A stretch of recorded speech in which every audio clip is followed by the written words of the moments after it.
তার সাথে আমার প্রথম দেখা মেজো মামার বিয়েতে। সে আমার নতুন মামির বড় বোনের ছেলে হয়। অনার্স ফাইনাল পরীক্ষার্থী। আমি সবে 9-এ উঠেছি। কিশোরী তকমা কাটেনি। খাবারের পর খুব পেট ব্যথা করছিল। সব্বাই তখন বর কনের মিষ্টি মুখ করা দেখতে ব্যস্ত।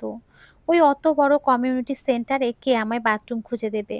আর বাথরুমের দরজায় বা কে দাঁড়িয়ে থাকবে যদি কেউ বাইরে থেকে আটকে দেয় আমায়? ইসিরে, শেষমেশ ওকে খুঁজে পাওয়া। বিরক্ত মুখে এক কোণায় বসে বিড়বিড় শব্দ পড়ছে। মোটা একটা বই হাতে আমার এদিক ওদিক ছোটাছুটি দেখে এগিয়ে এলো। কিছু হয়েছে? বাথরুম খুঁজে পাচ্ছি না। এত পেট ব্যথা করছে, এক্ষুনি বাথরুম যেতে হবে। ঝাঁকড়া চুলের ছেলে বই বন্ধ করে বিরক্ত মুখ করে বলল, এইসব বাচ্চা ফাচ্চারা কেন যে বিয়ে খেতে চলে আসে, একটু ঝাল খেলেই পেট ব্যথা। ওই যে ওইদিকে টয়লেট, আপনি একটু দরজায় দাঁড়াবেন? কেউ সিটকিনি বাইরে থেকে আটকে দিলে আমি মরে যাব। তার মুখের বিরক্তি এবার আরো ঘন হলো। দেখি চলো, একদম দেরি করবে না। আমার কাল পরীক্ষা, দেখছো না পড়ছিলাম। একটুও দেরি হবে না, 2 মিনিট লাগবে। আমি বাথরুমে দেরি করলাম, পেট ব্যথা নিয়ে বসে নয়, আমার লেহেঙ্গার পাশের হুক আটকাতে পারছিলাম না বলে। ও এক পর্যায়ে ডেকেই ফেললো, একেবারেই যদি এত টাইম লাগে তাহলে জীবনের পুরোটাই তো এই করে করেই চলে যাবে। চলে যাচ্ছি আমি। আমি কোনো মতে জবাব দিলাম, হুক আটকাচ্ছে না। এক পাশে তো পারছিই না। পড়েছিলে কি করে? রূপা ছিল তখন। সে এত রেগে গেল, চেঁচিয়ে উঠল, আমি কি রূপা? আমি জবাব না দিয়ে এক হাতে স্কার্ট ধরে দরজা খুলে বেরোলাম। সে কিছুই বলল না, ঝট করে বইটা আমার হাতে গুজে দিয়ে কোমরটা টেনে ধরে হুকটা আটকে দিল। আমি এত লজ্জা পেলাম যে বইটা ছুঁড়ে ফেলে ছুটে দৌড় দিলাম। ইস, কে না কে আমার কোমরের হুক আটকে দিল, ছি। তারপর আর পুরো অনুষ্ঠানে তার সাথে দেখা নেই। আমি মনে মনে এদিক ওদিক খুঁজছিলাম, আসলে একটুখানি দেখা তো, চেহারাও মনে নেই। কালো মতন হ্যাংলা পাতলা গড়নের লম্বা একজন ছিল, এতটুকুই মনে পড়ছিল শুধু। একদম বিয়ে শেষে চলে আসবার সময় যখনই গাড়িতে বসতে যাব, তখনই সে উদয় হলো। এবার চোখে চশমা, কপালে কুঁচকানো ভাঁজ, চেহারায় বিরক্তি। আচ্ছা, স্কার্টের তো নিচের দিকে খোলা, তুমি পাশের হুকটা কেন খুলতে গেলে? খুব পেট ব্যথা করছিল, হুক খুলে নিলে ব্যথাটা কমবে ভেবে। এটা স্কার্ট নয়, লেহেঙ্গা। ওহ, আমি ভেবেছিলাম হুক খুলে বুঝি পেট ঢিলে করলে। তা জমাজমি ঠিক হয়েছিল তো? এখন কি পেট ব্যথা আছে নাকি আরেকবার যাবে? গাড়িতে কিছু ঘটে গেলে? আমি এত লজ্জা পেলাম যে 2 হাতে মুখ লুকিয়ে ফেললাম। সেই তাকে দেখা, আমি ওর নামটাও জানি না তখন। শুধু আমার মন জানলো, রুবিক্স কিউবের মতো রং বেরঙের ঘর ঘর প্রিন্টের টি শার্ট পরা একটা হ্যাংলা মতন শ্যামলা ছেলে খুব লজ্জা দিয়ে কথা বলে। পৃথিবীর আর কোথাও বুঝি এমন অসভ্য ছেলে আর একটাও নেই? শুধু এই পৃথিবী কেন, পৃথিবীর বাইরের গ্রহেও নেছি। সামান্য পেট ব্যথা নিয়ে এমন করে কেউ কথা শোনায়? বৌভাতের দিন সে চলে এলো, তার খালার বরের বাড়ি আসবেই তো। আমি সেদিন সালোয়ার কামিজ পরে শক্ত হয়ে আছি, কিছুতেই মুখোমুখি হব না তার। সে এদিক দিয়ে গেলে আমি ওদিকে, সে সামনে গেলে আমি ধাপ করে পেছনে পিছিয়ে আসি। এত গা বাঁচিয়ে লাভ হলো না অভিশপ্ত লম্বা চুলের জন্য। বিনুনি ধরে এক পাশ থেকে এমন টেনে নিল সে, বড় ঘরের পেছনের দেয়ালে পিঠ ঘেঁষে নিয়ে দাঁড় করালো। আমি তখন চোখ বন্ধ করে ওড়না মুঠো করে ধরে থরথর করে কাঁপছি। আর সে শান্ত ভঙ্গিতে আমার বেনির ফাঁকে ফাঁকে একটা একটা করে গোলাপ গুচ্ছে। সেদিন আমি বাথরুম খুঁজে না দিলে তো সর্বনাশ হতো। আর আজ আমাকে দেখেই পালানো কেন? এখন আমার যদি বাথরুম দরকার হয় তবে? আমি চোখ মেললাম, ততক্ষণে আমার পুরো বেনিতে গোলাপ গোজা শেষ তার। বুকের উপর হাত ভাঁজ করে চোখ বড় বড় করে তাকিয়ে আছে সে। আমি নিজের চুলের বেনি গোল করে ধরলাম সাথে সাথে। বাথরুম তো সবার ঘরের সাথেই লাগোয়া। ওটা তো কমিউনিটি সেন্টার ছিল, এখানে তো বাড়ির লোক আছে সবাই। তোমার বাড়ির লোক কি আমার বাড়ির লোক হলো? আমি সরে আসবার জন্য পা বাড়াতেই সে 2 হাতে চেপে ধরলো আমাকে। তুমি একদম মাঝখানে চুল সিতি করবে না, বুড়িমাদের মতো দেখতে লাগে। মুখের শেপ তো লম্বাটে, এক পাশে করবে। আমি হাত ছাড়িয়ে চলে এলাম। ইস, তখনও নাম জানা হলো না। শুধু আমার মন জানলো কফি কালারের টি শার্ট পরা ছেলেটার হাত ঘড়ির চেনটা খুব ধারালো। হাত টানার সময় এত লেগেছিল আমার যে লম্বা হয়ে হাতে আঁচড়ের মতো কেটে গিয়েছিল একটুখানি। সেদিন মামির সাথে ওনার বাপের বাড়িতে কারা যাবে যখন জিজ্ঞেস করা হলো, আমি মনের ইচ্ছাকে 2 হাতে দমিয়ে বললাম, আমি যাব না। সেই তখনই কেউ একজন পেছন থেকে ঠেলে দিল আমাকে। কেন যাবে না? বাথরুমের ভয়ে? ইস, সারা বছর বুঝি পেট ব্যথা থাকে? আমি ফিরে তাকালাম, ঘড়ি দিয়ে ব্যথা দেওয়া সেই নিষ্ঠুরটা। আমি ধমকে উঠতে যেই না গলা বাড়িয়েছি, এই, বাথরুমের কথা একদম বলবেন না আমায়। সে নাম বলল। এই করবেন না জুই। আমি এই না, একটা নাম আছে আমার, আবির। আমি আবিরকে জবাব দিতে সবার সাথে মামির বাপের বাড়িতে গেলাম। সেখানে গিয়ে আবির হাওয়া, একদম দেখা নেই। আশ্চর্য মানুষ, এত কথা শোনালো আমায়, এখন কোথায় সে? এসে দেখে, যা না বাবা, আমি কত লিমিটেড বাথরুম করি, একদম নিখোঁজ মানুষটা। ব্যাস, সেই তখন আমি টের পেলাম এই নিখোঁজ মানুষটার জন্যই বোধহয় জন্মেছি আমি। প্রেমের শুরু তখন থেকেই। মামিদের বাড়িতে ২ দিন থাকার একটি দিনেও আবিরকে দেখলাম না। ও নেই, বাধ্য হয়ে নাজু খালাকে জিজ্ঞেস করেই ফেললাম, আবির ভাইয়া কোথায়? কেন বাড়িতে? বাড়িতে মানে? ওদের বাড়িতে। পরীক্ষা চলছে তো ওর। আসবে না? এখন কি করে আসবে? কেন এত জিজ্ঞেস করছিস রে? না মানে, মামি তো গল্প করলো ওনার কথা, ছেলেটা আসলে গল্প করার মতো। মা বাবাহীন সম্পূর্ণ অন্যের কাছে মানুষ হওয়া ছেলে। তারপরে সবার সাথে কি মানিয়ে গুছিয়ে চলাফেরা। মামি যে বলল ওনার বোনের ছেলে, ছেলের মতোই তো দেখেন ওনারা, সেই ৮ বছর বয়স থেকেই তো আছে। ওর বাবার সাথে এসছিল, বাবা ফুড ফরমাস খাটতেন শেফালি আপাদের। ব্যাস, বাবা মারা গেল, তারপর থেকে আবির ওখানেই। আমি চুপ করে গেলাম। আবির তাহলে? আমি মোটামুটি মফস্বলের বাছাই করা প্রভাবশালী বনেদি পরিবারের মেয়ে।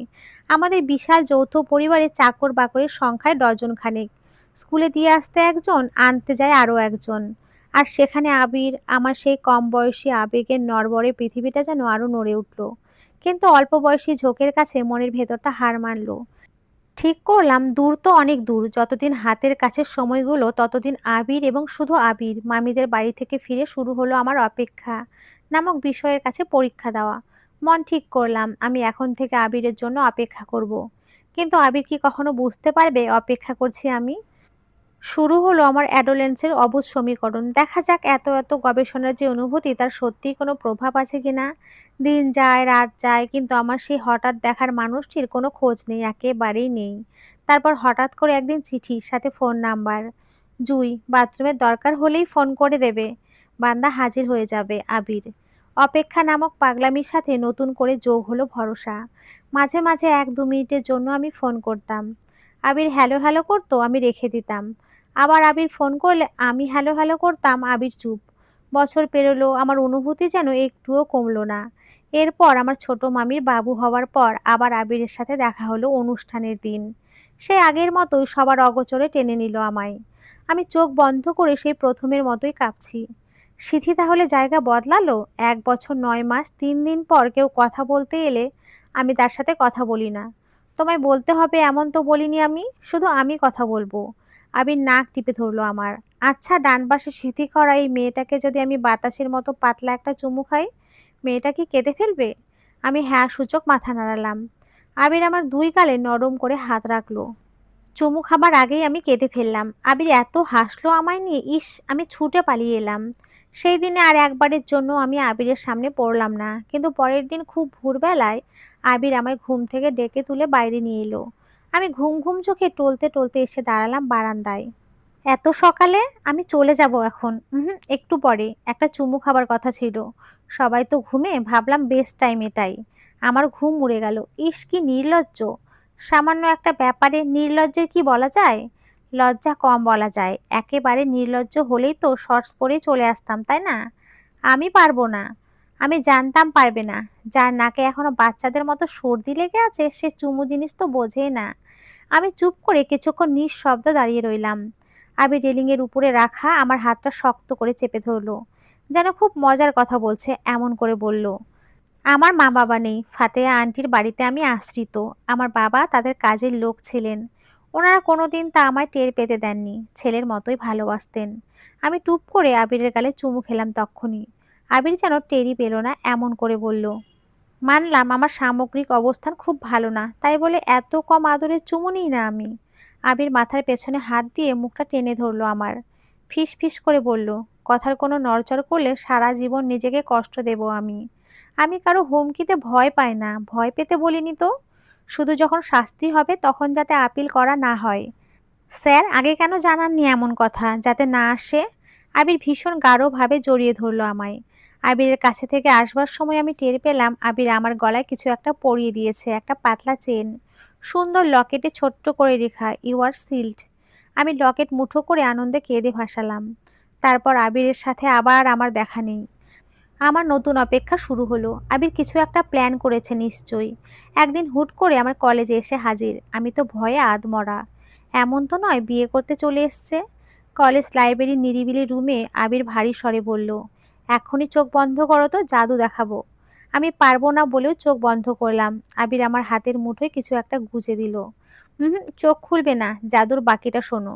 কানাডায় একটা অ্যাপ্লিকেশন করেছিলাম, ওটার রেসপন্স এসেছে। আমি চোখ মেললাম, হাতের মুঠো খুলতেই অবাক হলাম। এটা কি, কিসের চাবি? একটা হব হব সংসারের সুখের চাবি তোমার হাতে দিয়ে যাচ্ছি। বাহ, চাবি দিয়ে দেশ ছেড়ে চলে যাওয়া হচ্ছে? আবির নাক ধরে কাছে টানলো আমায়। আমি আসা অবধি একদম বিয়ে করবে না তুমি, রাজপুত্র চলে এলেও না। আমি বললাম, একা একা আমি পারবো না। পারতে হবে, না পারলে ক্ষমা নেই, কঠিন শাস্তি হবে, হোক শাস্তি। আমি শক্ত করে হাত টেনে ধরলাম আবিরের। এক্ষুনি আমার সঙ্গে নিয়ে গেলে কি হয়? আবির আমার হাতটার উপরে তার অন্য হাতটা রাখলো, নরম আদরে আঙুল বোলাতে বোলাতে বলল, এক্ষুনি বলে কিছু হয় না জুই।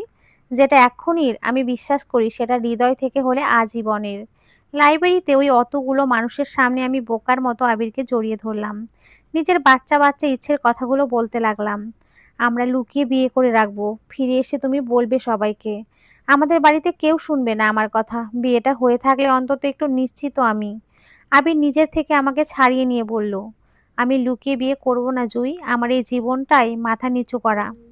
এই জীবনে আর কোনো মাথা নিচু করা কাজ আমি করতে পারবো না, এবং তুমিও আমায় করতে বলবে না। আবির চলে গেল। আমার ওইটুকু বয়সে আর ওইটুকু বয়সের প্রেমে সেই প্রথম বিরহ নামক কঠিন শব্দটির সাথে পরিচয়। যাত্রা শুরু হলো বিরহকে সঙ্গী করে। আবির ওখানে যাবার পর ফোন করতো আমায়। একদিন কি করে যেন মায়ের কাছে ধরা পড়ে গেলাম, বাড়ি থেকে আমার উপরে শাসন বেড়ে গেল। আমার লুকিয়ে চুরিয়ে ফোন করার সুযোগ পুরোপুরি বন্ধ হয়ে গেল। তারপর একটা লম্বা বিরতি। একদিন হঠাৎ করে এক গুমোট সন্ধ্যাবেলায় কয়েকজন অচেনা অতিথি আমাদের বাড়িতে বেড়াতে এলেন। সেই বেড়াতে আসা মানুষদের মাঝে একজন ছিলেন যিনি আমাকে বিয়ে করবার জন্য আমার পরিবার কর্তৃক নির্বাচিত হয়েছিলেন। আমি জানতাম না সবকিছু এত তাড়াহুড়োর মাঝে হয়ে গেল। কি করব, কিভাবে করব, কিছুই বুঝতে পারছিলাম না। সিদ্ধান্তহীনতায় ভুগে ভুগে আমি বিশাল অনৈতিক একটা কাজ করে বসলাম। বিয়ের আগে আমি আত্মহত্যার চেষ্টা করলাম। মনের ভেতরটা ছেয়ে গেল অপরাধ বোধে। আত্মহত্যার চেষ্টা সফল হলো না, কিন্তু বাড়ি থেকে আমার বিয়ে দেবার চেষ্টা থেমে গেল। একটা পারিবারিক আনুষ্ঠানিক বিচার সভার মাধ্যমে আমায় বলা হলো, যদি আবিরকেই আমি জীবনে চাই তাহলে এই পরিবারকে ছাড়তে হবে। আমি মনে মনে দৃঢ় সংকল্প করলাম, আবিরের জন্য পরিবার ছাড়ব। মন ঠিক করে আবিরকে ফোন করলাম। আবির উল্টো আমায় ধমকালো, পরিবার ছেড়ে আসবে মানে? মাথা খারাপ হয়ে গেছে তোমার? আমি নেই তোমার সাথে। এসব কি কথা? আমি মরতে গেছিলাম তোমার জন্য। ওই ভালোবাসা তো আমার পাওনাই ছিল জুই। আমি পরিবারবিহীন বড় হওয়া ছেলে। সৃষ্টিকর্তা তো আমার জন্য এমন গভীর ভালোবাসা বরাদ্দ রেখেছেনই।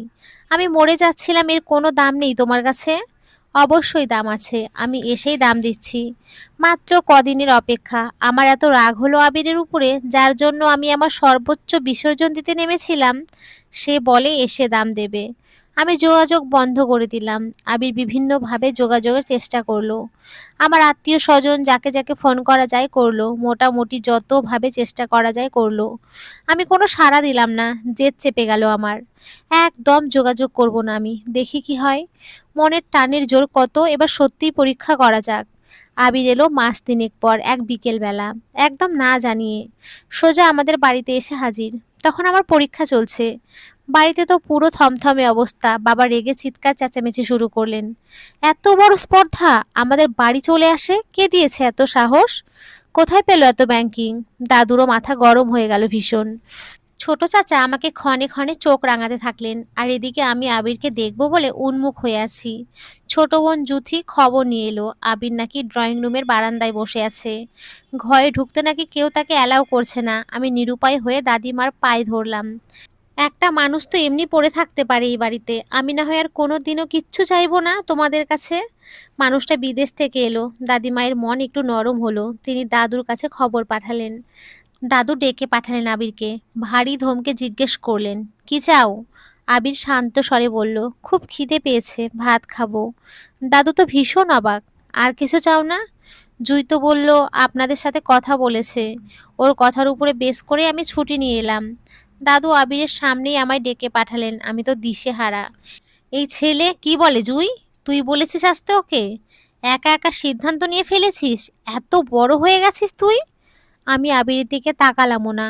ভয়ে আদমরা হয়ে দাদুর পায়ে ধরে বসে পড়লাম। সেদিন দাদু আর কিচ্ছু বললেন না, আবিরকে আমাদের বাড়িতে থাকতে দিলেন। বললেন উনি ভেবে জানাবেন। আমি তো এদিকে আবিরের সাথে একটু দেখা করার জন্য মরি মরি অবস্থা, অথচ আবির তার কোনো চেষ্টাই নেই। যদি খবর দিল খেয়ে দিয়ে সে নাকি আরামসে শুয়ে পড়েছে। অনেক রাতে আমি লুকিয়ে গেলাম আবিরের সাথে দেখা করতে। আবির পায়ের উপরে পা তুলে বই পড়ছে। আমি ঘরে যেতেই বলল, চা খেতে ইচ্ছে করছে জুই, রান্নাঘরে ঢুকতে দেবে, আমি বানিয়ে নেব। আমি তখন এতদিন পরে আমার মানুষটাকে দেখছি, ফিনফিনে টি শার্ট আর শর্টস পরনে যেন অন্য আবির। দীর্ঘদিন এই মানুষটা যেন ঘর করছে আমার সাথে। আমি কাঁপতে কাঁপতে বললাম, তোমার হাত পা এত লম্বা লাগছে কেন? আগের থেকে একটু লম্বা হয়েছে, ওখানে বসে থেকে বাংলাদেশের একটা ভীতু মেয়েকে বারবার ছুতে চেয়েছি বলে। দেখি রান্নাঘরে নিয়ে চলো তো।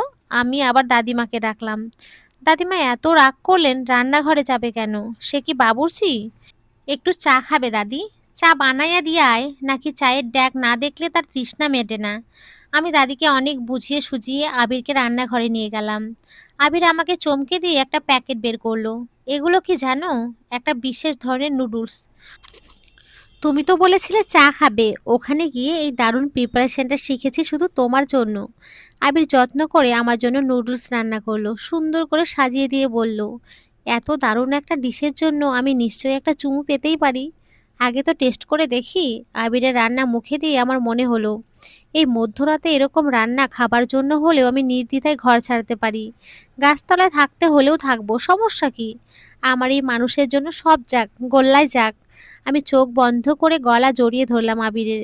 সেই প্রথম আমাদের গভীর চুমু। এক্ষুনি দূরে কোথাও চলে গেলে কি হয়?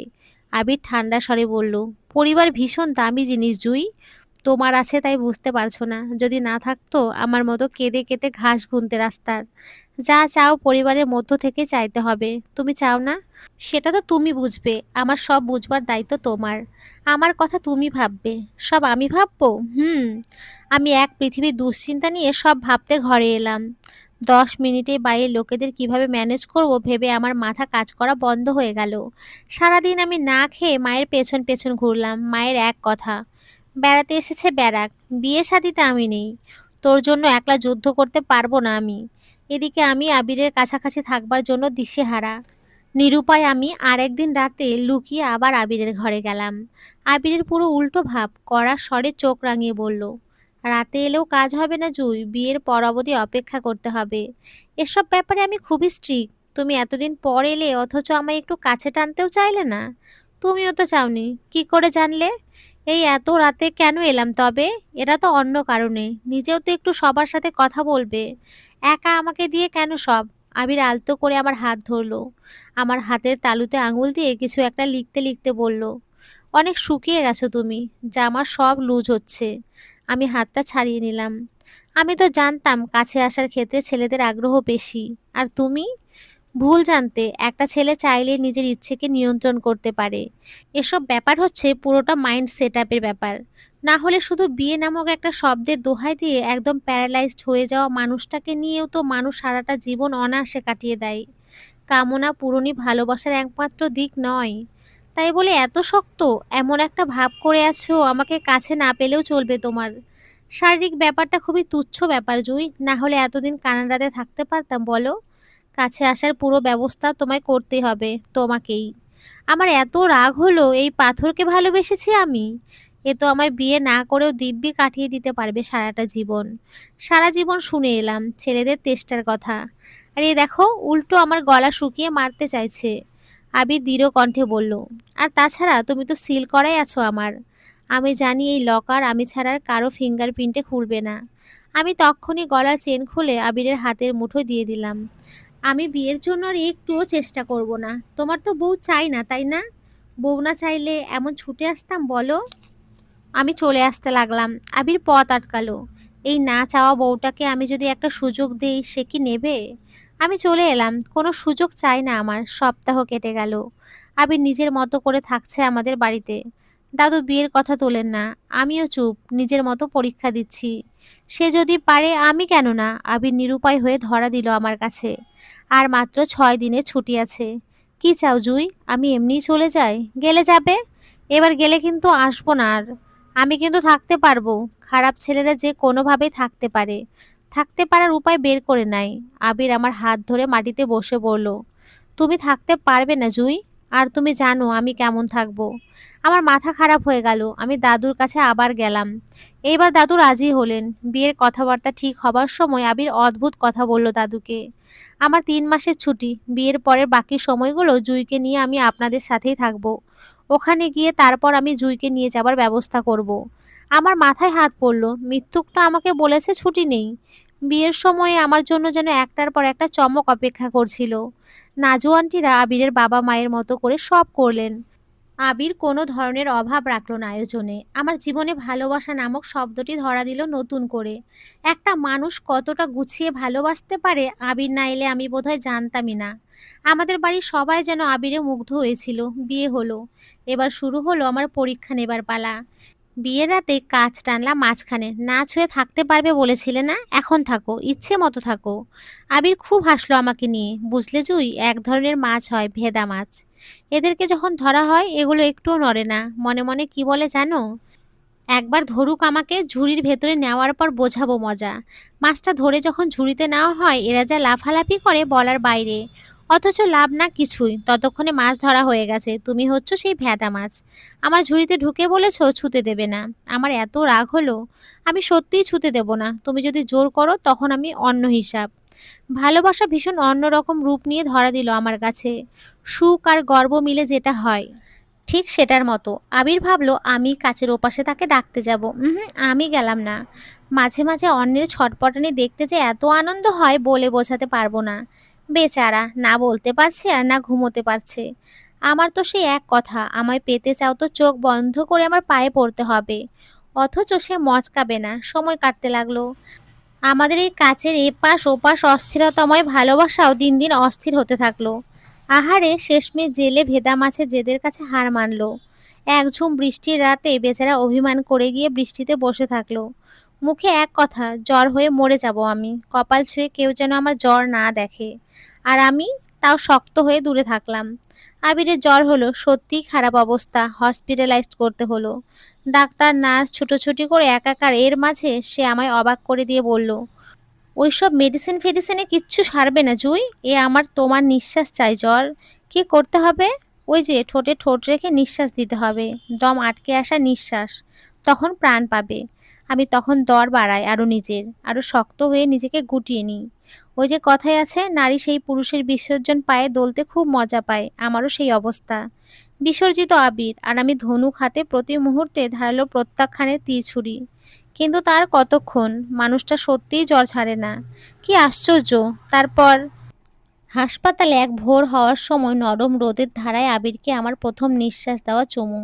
ভালোবাসা এত এত পেয়ে যাবার রং হয়, এত এত সুখের ধরন হয়, সেই প্রথম জানতে পারা। আমাদের দুজনের আনন্দ নামক সমুদ্রে তলিয়ে যাবার যাত্রা শুরু। জীবন তখন আকাশে নানা রঙে মেঘে মেঘে ভাসছে। আমি, আবির আর আশপাশময় মিশে যাওয়া পৃথিবীর সব আনন্দের আলো। জীবনের শুরুর সময় তো ওটা। সংসার কি সেটা একদম টের পাইনি। শুধু হৃদয় বুঝলো নরম অনুভূতিতে গড়িয়ে পড়ার সময় ওটা। হাওয়ায় উড়ে যাওয়ার পালক হওয়া মুহূর্ত ওটা। আবিরের ছুটি শেষ হওয়ার পরও চলে গেল আর আমি আমাদের বাড়িতেই থাকলাম। শুরু হলো এক নতুন অপেক্ষা। আমার সাথে অপেক্ষা করে কবে আসবে। কবে আসবে এই প্রশ্নটাও। আমাকে অপেক্ষা করতে হয় 2টা বছর। আবির সব প্রসিডিউর শেষ করে নিজের মতো করে বাসা ঠিক করে আমার সঙ্গে নিয়ে যায়। মনে আছে যাবার দিন বাড়ির সবাই যখন আমায় জড়িয়ে কেঁদে ব্যাকুল হচ্ছে, আমি তখনও অন্য স্বপ্নে। ওখানে গিয়ে আমি আবিরের দেওয়া সব নিষিদ্ধ নাইটিগুলো পরবো। দুজনে অন্য পানীয় হাতে ভিন্ন দৃশ্য দেখব। ভিন দেশে গিয়ে সবাইকে ছেড়ে শুরু হলো আমাদের নতুন সংসারের অন্যরকম জীবন। যে জীবন 3টি নতুন শব্দ আমার কাঁধের উপরে জিরোবো বলে বসলো। দায়িত্ব, মানিয়ে নেওয়া, গুছিয়ে চলা, স্বপ্নের সাথে যে জীবনের কোনো মিল নেই। মনের ভেতর রিগ্রেট শুরু হলো। ইস, কি ভালো ছিলাম আগে। এখানে তো আর্থিক অনটন, ঠিক অনটন নয়, টের টাকা পয়সা থেকে আমি গিয়ে পড়লাম হিসেবি টাকা পয়সায়। এত অবাধ অর্থনৈতিক সচ্ছলতার জীবন থেকে বেরিয়ে গিয়ে টাকা পয়সা হিসেবের ছক্কাটা জীবনে মানিয়ে নিতে গিয়ে আমার দম বন্ধ হবার জোগাড়। শুরু হলো ছোট ছোট ব্যাপারে আমার কষ্ট। এটা নেই, ওটা নেই, এটা ফুরিয়ে গেছে, ওটা সেকেন্ড হ্যান্ড কিনতে কেন হলো, এটা এরকম হলে ভালো হতো, ওটা ওরকম হলে ভালো হতো। হাজারো অভিযোগ, হাজারবার আবিরকে দোষ দিই, তোমার টাকা কম, টাকা কম। জীবনে সবকিছু এত অভাব ছিল আমার কাছে, আমি কিছুতেই মানিয়ে নিতে পারছিলাম না। কিছুতেই না। যন্ত্রণায় আর গোঙানিতে রাত কাটতো পাশ ফিরে। আবির গায়ে হাত রাখলে আমি হাঁটু ভাঁজ করে নিজেকে গুটিয়ে ফেলি। আবির আদরে অভিমানে আমার শরীরের ভাঁজ ভাঙবার চেষ্টা করে ক্লান্ত হয়ে ঘুমিয়ে পড়ে। তবু কখনোই জোর খাটায় না আমার উপরে। আমি দোষ দিয়ে ওকে ছোট করি। আবির মাথা নেড়ে সায় দেয়, নিজেই বলে, এত ভয়ঙ্কর বড়লোক বাড়ির মেয়েটা কেন প্রেমে পড়লো আমার? আমি বেগুন ভাজি খাওয়া বউ চেয়েছিলাম, ইলিশ মাছের ডিম ভাজা খাওয়া মানুষ এসে কষ্ট পাচ্ছে।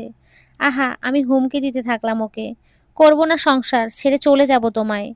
আবির অসহায় মুখ করে হুমকি শোনে, তবু নিজের ভালোবাসা থামায় না। আবির নিজের সর্বোচ্চ দিয়ে আমাকে সব রকম সুবিধা দেবার চেষ্টা করতে লাগলো। আমি নিজেও কাজ করতে শুরু করলাম। সচ্ছলতার যুদ্ধে নিজেও নামলাম। অর্থনৈতিক সচ্ছলতা আসবার মাঝেই আমাদের সাথে আরেকজন যোগ হলো, নতুন অতিথি। পৃথিবীর সব থেকে সুন্দর অতিথি, পৃথিবীর সব থেকে আকাঙ্ক্ষিত অতিথি। অতিথির নাম রাখলাম আমি, বাবার সাথে মিলিয়ে বীর।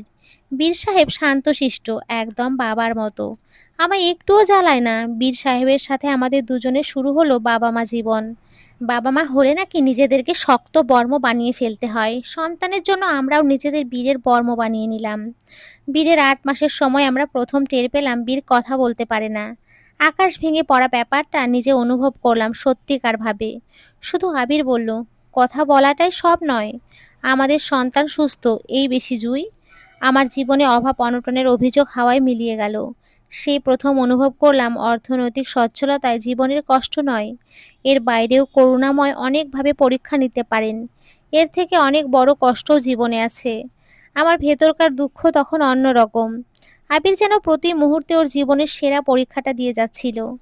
যেমন আমার অসন্তুষ্টিতেও কখনো আমায় বকেনি, তেমনি বীরের ক্রাইসিসের সময়ে ও একদম শক্ত। এক রাতে আমি ওকে কাঁদতে কাঁদতে জড়িয়ে ধরে বলেছিলাম, তুমি এত সব পারো কি করে আবির? এত মানিয়ে নেয়া, এত কিছু, আমি তো কিছুই মানিয়ে নিতে পারি না। তুমি কি করে একসাথে এত প্রবলেমের সাথে ফাইট করতে পারো বলো তো? আবির আমার মাথায় হাত বোলাতে বোলাতে বলেছিল, মা বাবাহীন এই পৃথিবীতে আমায় কেন করুণাময় একা পাঠিয়েছেন জানো?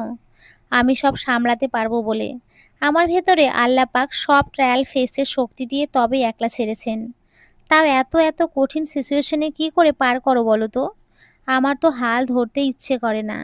হাল তো আমিও ধরি না জুই, শুধু এটুকু সব সময় মনে রাখি, পারি না এটা বলা লজ্জার, বরং চেষ্টা করে দেখি পারি কিনা এটা বলা গর্বের। সফলতার মতো ব্যর্থতাও একটা অনুমোদিত সনদ, যেটা প্রমাণ করে অন্তত তুমি কাজটা করেছো। আমি মন ঠিক করলাম, এখন থেকে আবির হবে আমার আদর্শ। আমি প্রবলেমের সাথে ফাইট করব না, আমি শুধু আমার স্বভাবটা ওর মতো করে নেব। শুরু হলো আমার নিজের গ্রোমিং। আবিরের মতো নিজেকে অভিযোগ করা জিনিসটা থেকে সরিয়ে ফেললাম। প্রথম প্রথম যুদ্ধটা কঠিন মনে হচ্ছিল খুব। আস্তে আস্তে পারতে লাগলাম, একদম আবিরের মতো করে। শুধু ইয়েস ইয়েস ইয়েস এনাফ, নিজেকে ওর চারিত্রিক বৈশিষ্ট্যর মতো ঢালতে লাগলাম। একদম ওর ছাঁচে ফেললাম নিজেকে। সে কি এক অদ্ভুত ভালো লাগা। জীবনে অশান্তি কমে যেন শূন্যতে চলে এলো। আমিও আবিরের মতো হয়ে গেলাম, সব কিছু সামলাতে পারি, সব কিছুতে করুণাময়ের উপর সন্তুষ্ট। ঘরের মধ্যে সব যেন শান্তিময় সমৃদ্ধিতে ভরে এলো।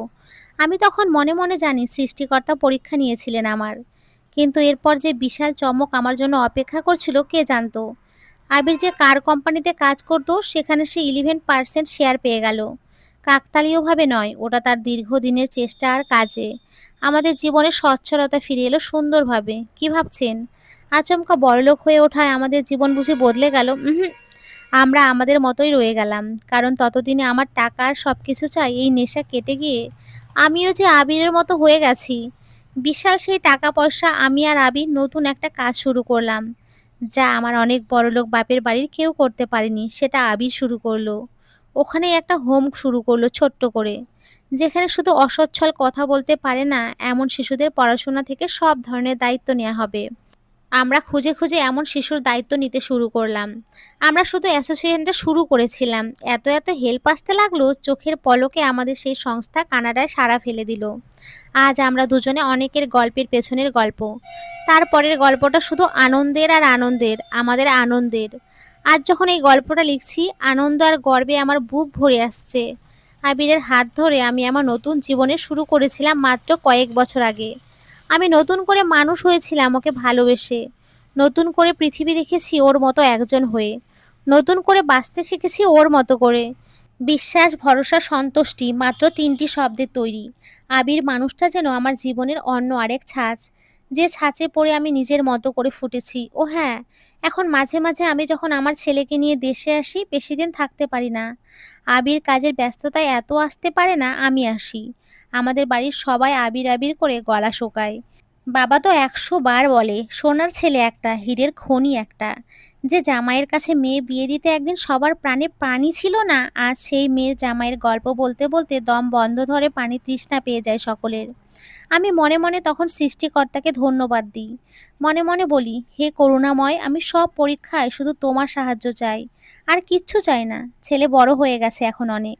আমি মাঝে মাঝে আবিরকে যখন জড়িয়ে ধরি, আবির দূরে ঠেলে আমায় বলে, ইস, বীর দেখলে কি বলবে, বাবা মা পচা, ছি। আমি তখন মিথ্যে রেগে বলি, তোমার ছেলে কথা বলতে পারলে তো বলবে। আবির এক পৃথিবী বিশ্বাস নিয়ে আমার দিকে তাকায়, পাথর সম কঠিন কণ্ঠে বলে, আমাদের সন্তান একদিন না একদিন কথা বলবেই। আমি জানি উপর থেকে উনি আমার ভরসার জোর দেখেছেন।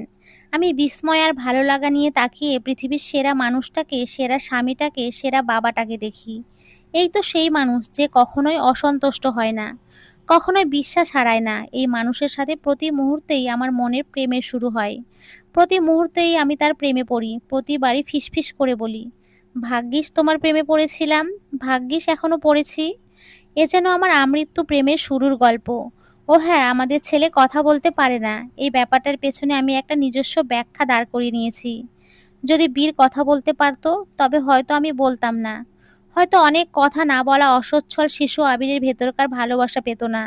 আসলে সৃষ্টিকর্তার রহস্য বুঝবার সাধ্য কারোর নেই, একেবারেই নেই। তো বন্ধুরা, আজকের এই গল্পটি এই পর্যন্তই। কেমন লাগলো অবশ্যই জানিও। আর সকলে খুব ভালো থেকো, সুস্থ থেকো। সকলকে অসংখ্য ধন্যবাদ। নমস্কার বন্ধুরা।